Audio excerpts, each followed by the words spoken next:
Aperto a Genova il 58esimo Salone Nautico Internazionale, 948 gli espositori con le eccellenze del settore. L'auspicio del presidente Toti all'edizione 2019 annunciare l'inaugurazione del ponte sul Polcevera. Entro la prossima settimana saranno ultimati i campi in Colmata Mare a Chiavari, agibili dai primi giorni di ottobre, attesa anche per il responso sulla riammissione della Virtus Entella in Serie B. Papa Francesco da sabato in Lituania, Lettonia e Estonia, a 25 anni dalla visita di San Giovanni Paolo II, un'occasione anche per rendere omaggio a quanti hanno sofferto a causa della fede. La regola di San Benedetto, filo conduttore dei corsi per gli insegnanti promossi dalla diocesi. Domani il primo incontro in Casa Marchesani con l'intervento di Agnese Versalone. Sport, fede, volontariato, solidarietà per Cuba. Le passioni di Franco Orio, ricordate nel primo memorial organizzato nel quartiere di Sant'Anna a Rapallo. Prevenzione, formazione, informazione. 3 priorità per AIMA Tiguglio, che inaugura un nuovo ciclo di incontri e proposte per malati di Alzheimer e a sostegno dei loro familiari.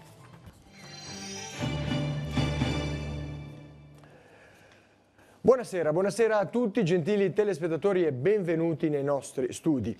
Si è aperto ufficialmente a Genova il 58esimo Salone Nautico Internazionale. Alla rassegna organizzata da Ucina erano presenti 948 espositori e si stima che nei giorni di apertura, sino al 25 settembre prossimo, si possano superare i 150.000 visitatori. Questa mattina carrellata di autorità per la cerimonia inaugurale, durante la quale è entrata in porto la fregata Virginio Fasan della Marina Militare. Rivediamo questi momenti grazie alle immagini di Liguria Nautica.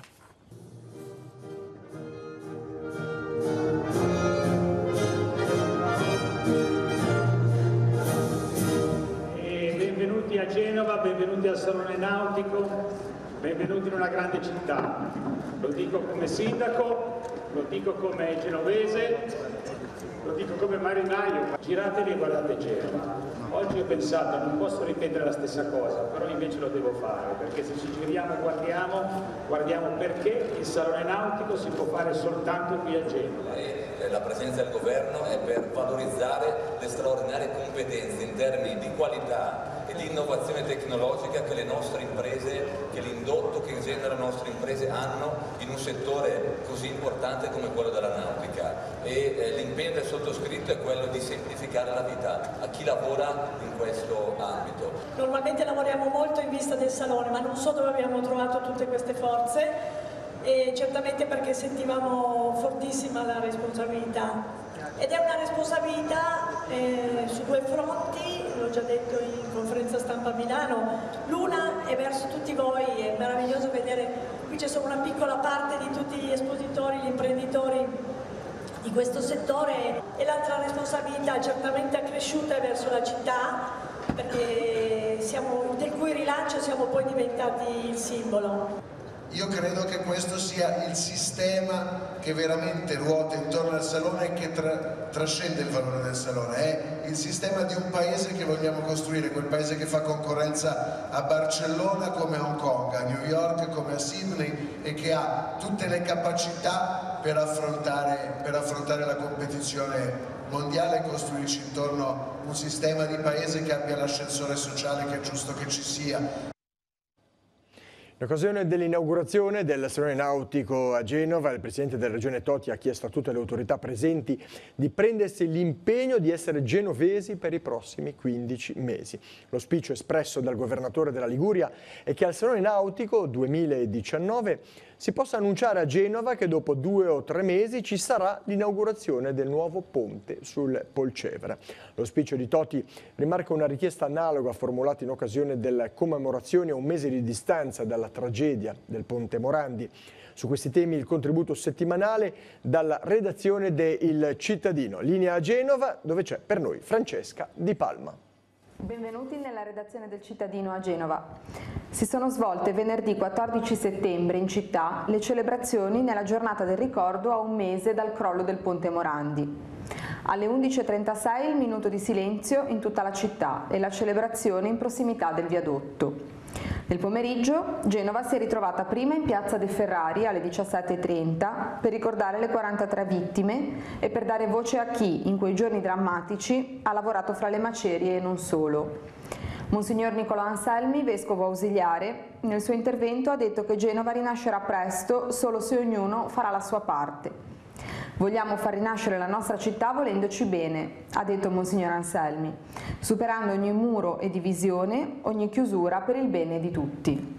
E quindi alle 19 la messa in cattedrale in suffragio delle vittime, alla presenza del Presidente del Consiglio Giuseppe Conte e delle autorità locali.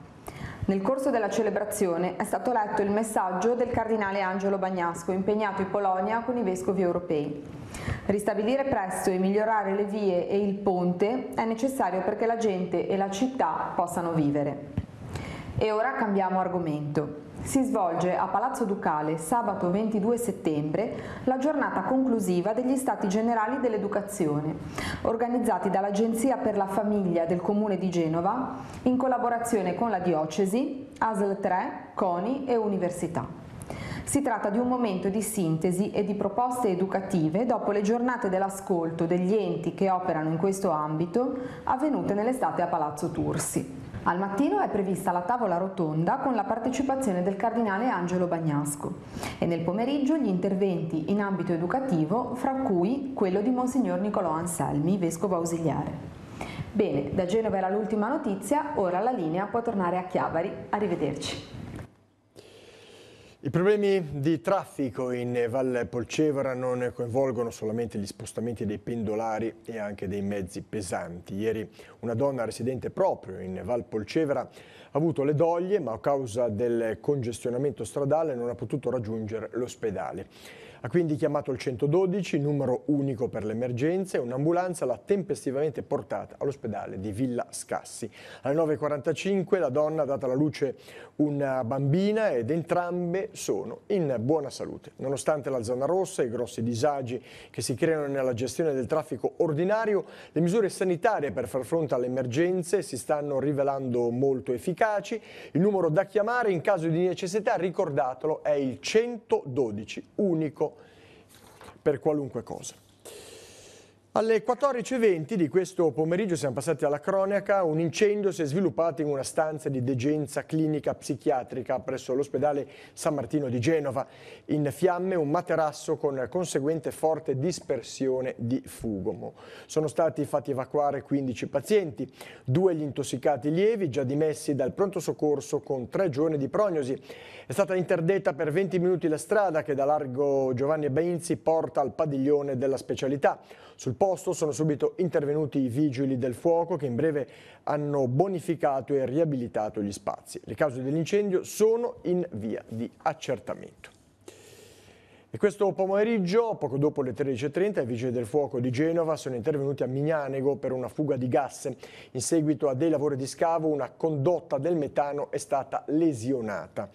Molto gas è fuoriuscito ed ha interessato le case limitrofe che sono state verificate e ventilate con aria forzata. La strada è rimasta chiusa per oltre 2 ore all'altezza della curva della morte, così chiamata, quasi in cima al passo dei Giovi.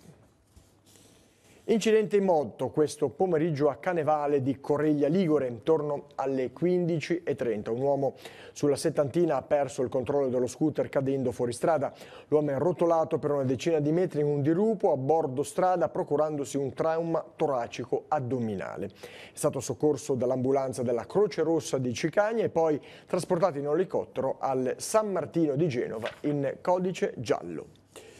Ancora cronaca, i carabinieri della stazione di Cicagna hanno fermato per il reato di furto aggravato un uomo straniero che nel corso di un servizio di perlustrazione è stato trovato a bordo di un'auto risultata rubata.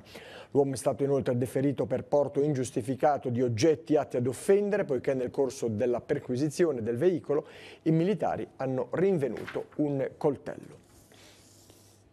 Conto alla rovescia per l'inaugurazione dei campi in Colmata a Mare a Chiavari. Gli spazi dovrebbero essere consegnati al Comune entro la settimana prossima per poi essere inaugurati nei primi giorni di ottobre. Abbiamo fatto il punto con l'assessore Gianluca Ratto. Vediamo. Attualmente qual è la situazione del campo sportivo in Colmata?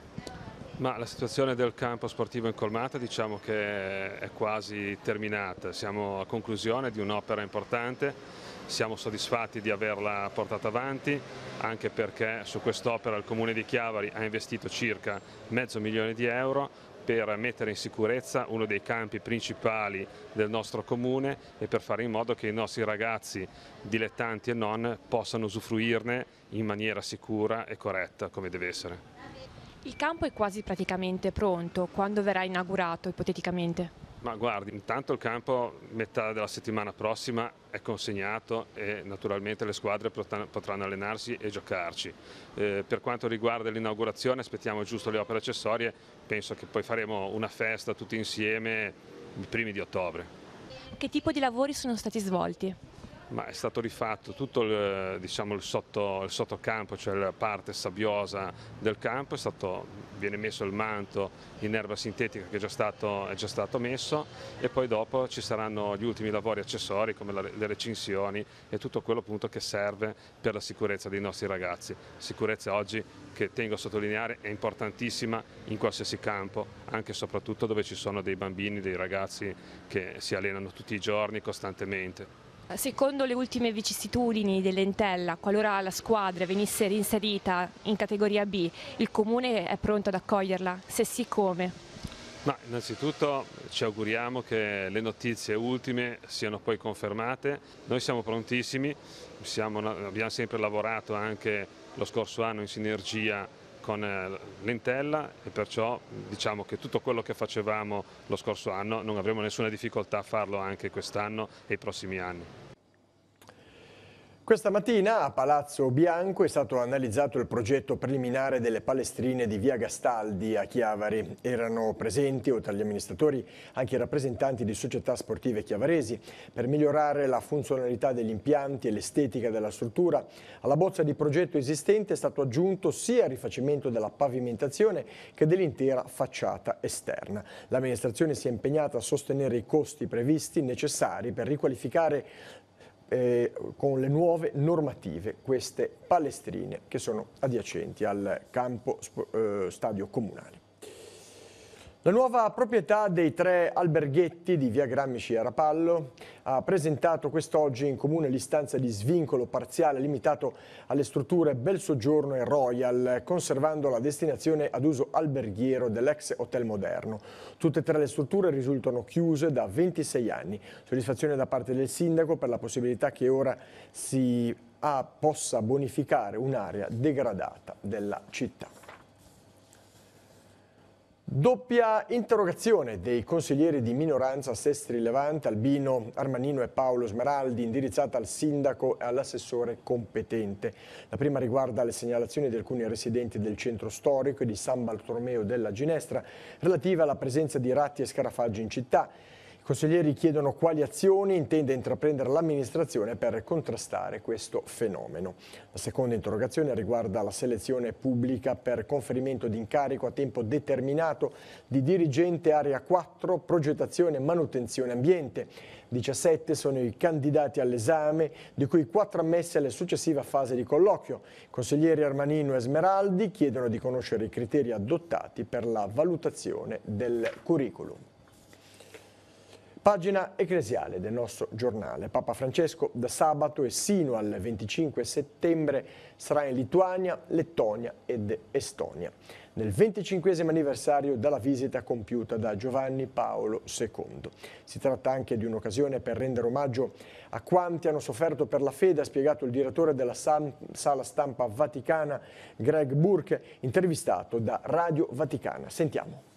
Il filo conduttore di questo viaggio, il Papa visita 3 chiese che hanno anche subito il dramma delle persecuzioni. Questo è di un'importanza fondamentale. Il Papa parla spesso di quelli che hanno sofferto per la fede, questo è un modo di rendergli omaggio e anche non bisogna dimenticare che viene proprio nel 25° anniversario della visita storica di Papa Giovanni Paolo II. Tre paesi, Lituania, Lettonia ed Estonia, spesso accomunati anche per contesti sociali, politici, in realtà sono molto diversi. Sì, è interessante perché uno pensa da lontano che i paesi baltici sono più o meno lo stesso, invece sono sorelle, però come sorelle possono essere molto diverse. C'è Lituania con una maggioranza cattolica, quasi 80% della popolazione che è cattolica, Lettonia che ha una maggioranza luterana, anche un interessante mix fra lettoni e russi come popolazione, e poi Estonia dove il 75% delle persone si dichiara non religioso, però questa è anche una sfida che credo che il Papa piaccia. E se uno pensa che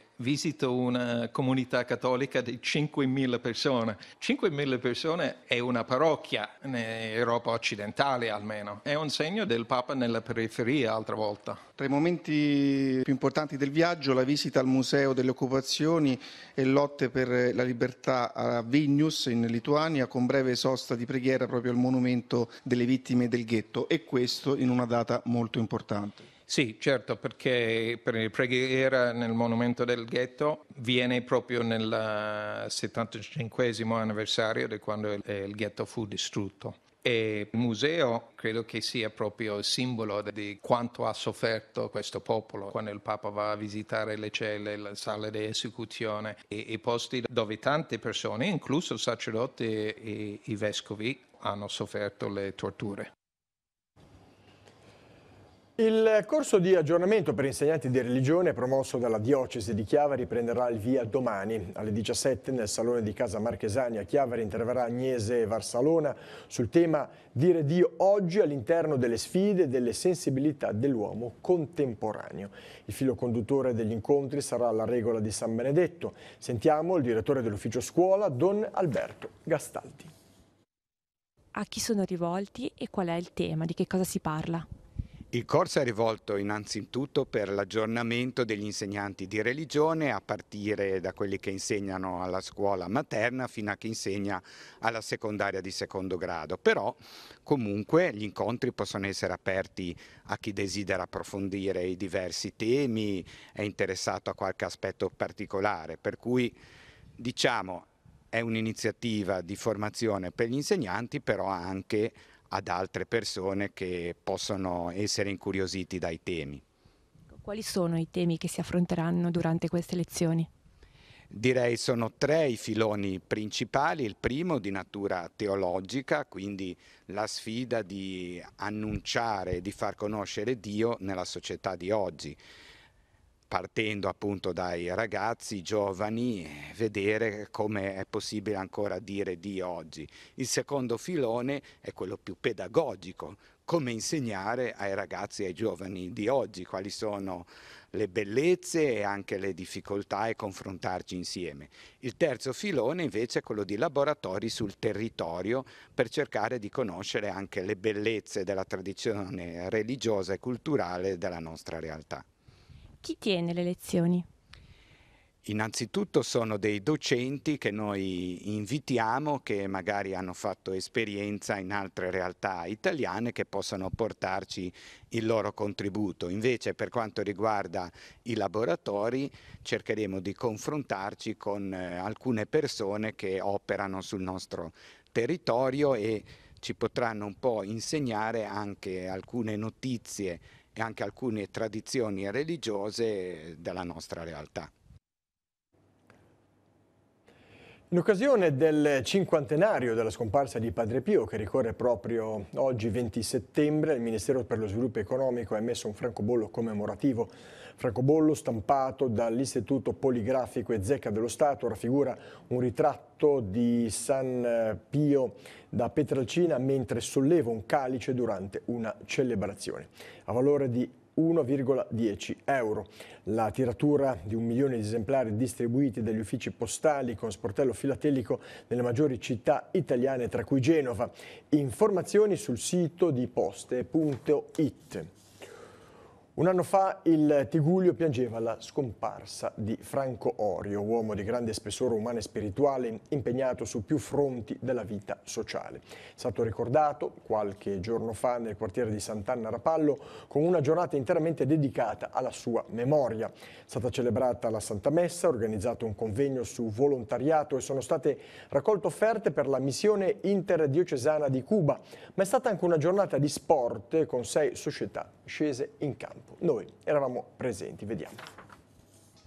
Laura alle spalle, c'è lo sport, c'è il basket e soprattutto una delle tante passioni di papà. Sì, una delle tante passioni di papà e un po' di tutta la famiglia, via. Diciamo che forse tutto sommato lui si è dedicato primariamente a questo, a un certo punto con tutti i suoi vari impegni che aveva, proprio perché c'era la passione almeno dei primi figli, poi sono arrivati anche gli ultimi, tutti e 5 via nel tempo.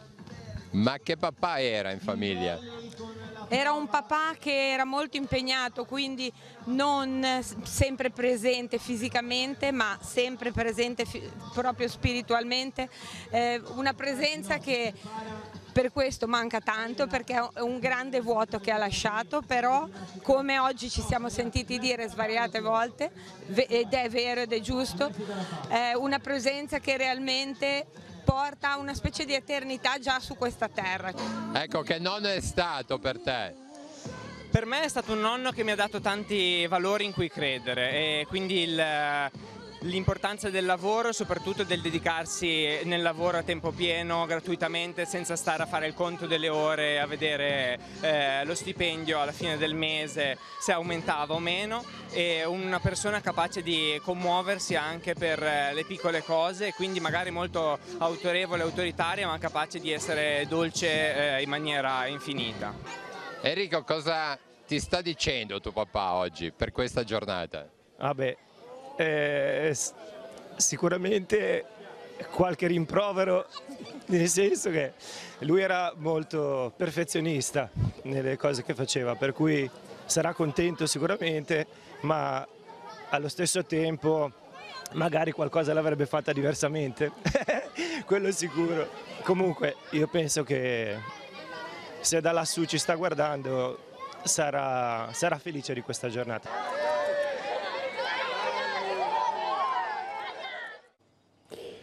Ora il consueto spazio alle notizie economiche con lo sportello Economia. Oggi in particolare ci soffermiamo sugli adempimenti che possono ancora mettere in atto coloro che non abbiano presentato in tempi utili il modello 730. La sigla.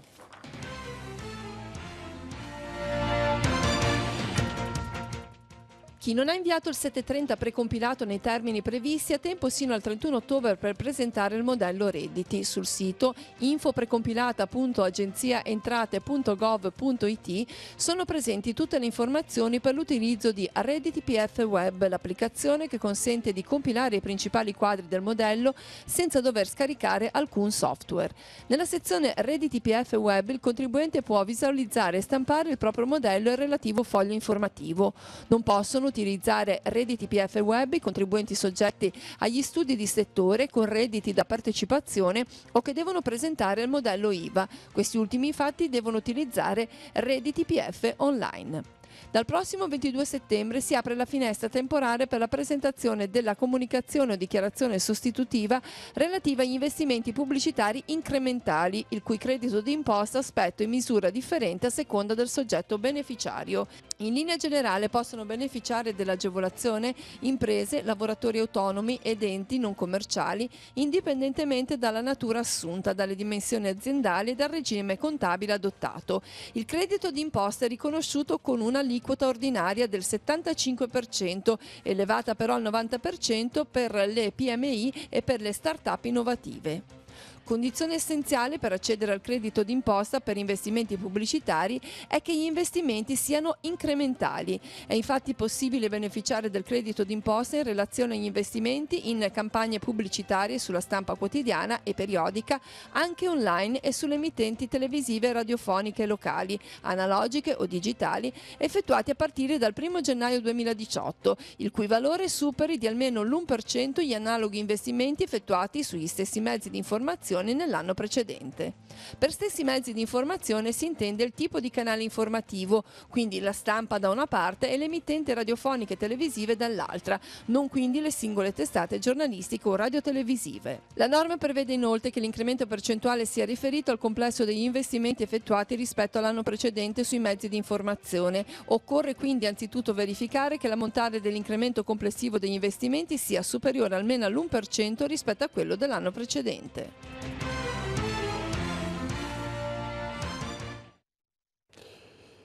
Torniamo in studio. I cittadini residenti a Chiavari con un ISEE inferiore o uguale a 5.000 euro possono fare domanda per usufruire delle agevolazioni al pagamento della TARI, la tassa sui rifiuti e servizi per l'anno 2018. La domanda deve essere presentata, compilata e corredata dagli allegati richiesti all'ufficio protocollo del Comune di Chiavari in piazza Nostra Signora dell'Orto 1, aperta al pubblico dal lunedì al sabato con orario 9-12 e lunedì e mercoledì 14.30, 16.30.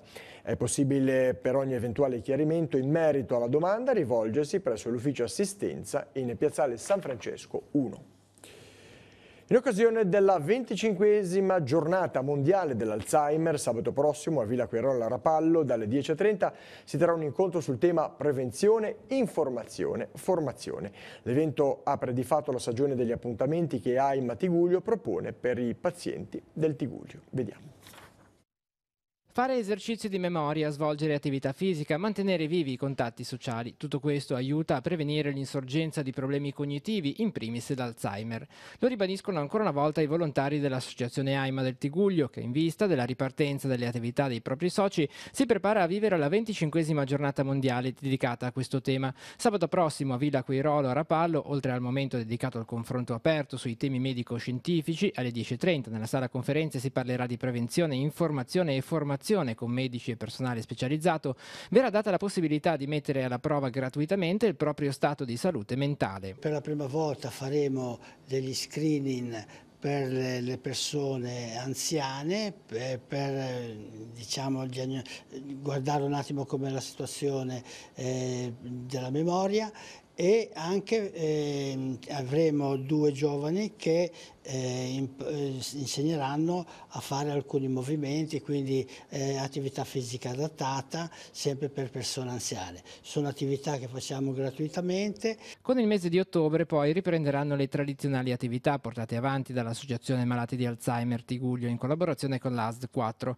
Oltre all'AIMA Caffè e gli incontri nella Casa del Tè di Parco Rocca a Chiavari, ripartiranno i corsi di allenamento della memoria, il Memory Training, uno per ogni distretto sociosanitario del Tigullio. Il primo a partire sarà a Casarza Ligure il 1 ottobre, il secondo a Chiavari l'8 ottobre. Le iscrizioni si ricevono chiamando il numero 331 27 40 085. In questi ultimi anni si è visto e riscontrato che le persone che fanno una attività e mantengono efficiente la loro memoria riescono ad avere un invecchiamento migliore e anche allontanare il problema del deterioramento cognitivo o comunque contenerlo. Noi da alcuni anni promuoviamo un progetto regionale. Questi corsi si svolgono nei 3 distretti, quindi parliamo di Sestri Levante, Chiavari e Rapallo. Entra nel vivo la settimana europea della mobilità promossa sul nostro territorio da FIAB Tigullio, in programma sino a domenica 23 settembre. Numerosi e importanti gli appuntamenti ancora in agenda all'insegna del rispetto della salute e dell'ambiente. Vediamo. Entra nel vivo la settimana europea della mobilità promossa sul nostro territorio da FIAB Tigullio, in programma fino a domenica 23 settembre. Numerosi e importanti gli appuntamenti ancora in agenda all'insegna del rispetto della salute e dell'ambiente. Venerdì 21 abbiamo 2 eventi, diciamo il primo è a livello nazionale europeo Bike to Work, e quindi invitiamo i cittadini grandi e piccoli a utilizzare per un giorno alla settimana e quel giorno la bicicletta invece che il mezzo motorizzato, sia per andare a scuola che per andare al lavoro. La sera del 21 parteciperemo all'incontro pubblico Mobilità Sostenibile e Sicurezza a Chiavari alle 21 al Gran Caffè de Filla.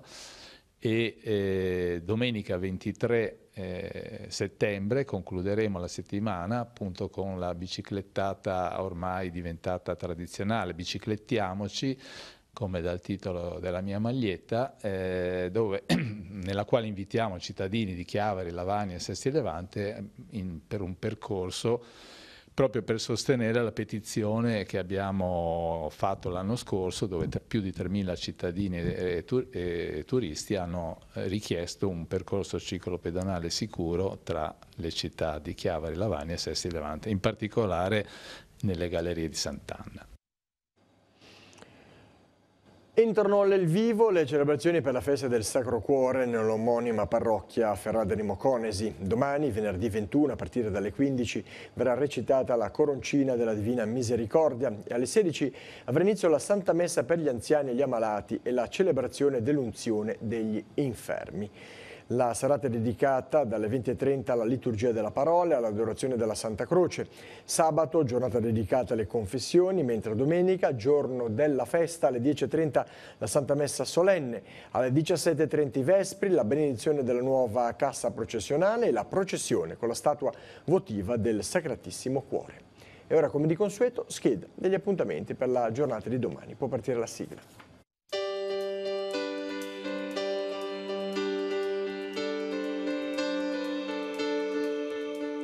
Appuntamenti in agenda per venerdì 21 settembre.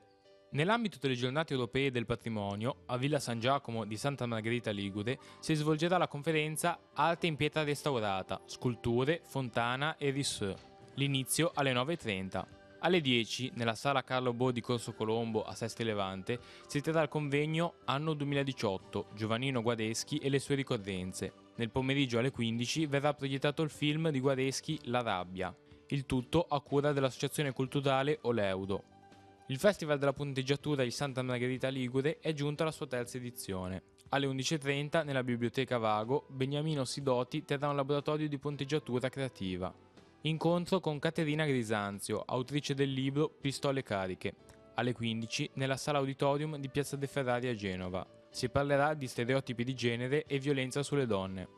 Alle 17:30 all'Auditorium San Francesco di Chiavari si terrà una serata musicale con le esibizioni di gruppi e band locali, organizzata da Amici del Cantero, a sostegno del progetto di riapertura del Teatro Cinema Cantero. Alle 18 a Villa Durazzo di Santa Margherita Ligure, Giorgio Piola verrà nominato ambasciatore nel mondo di Santa Margherita, dopo i 50 anni trascorsi in Formula 1. Presentazione del libro Denecia, autobiografia di una barca, di Roberto Soldatini, alle 18 al convento dell'Annunziata di Sesti Levante. L'incontro è organizzato dalla Lega Navale Italiana. Nell'ambito dell'iniziativa Dialoghi sulla rappresentazione, Valerio Massimo Manfredi terrà 2 incontri a tema Dialoghi in blu per il Salone Nautico. Uno alle 18 a Palazzo Pallavicino e l'altro alle 22 allo Yacht Club Italiano di Genova. E infine concerto di piano a 4 mani, promosso dall'associazione Musica Amica di Genova. Alle 21 all'Oratorio di Sant'Erasmo di Sori suoneranno Andrea Allegrini e Ilaria Costantino.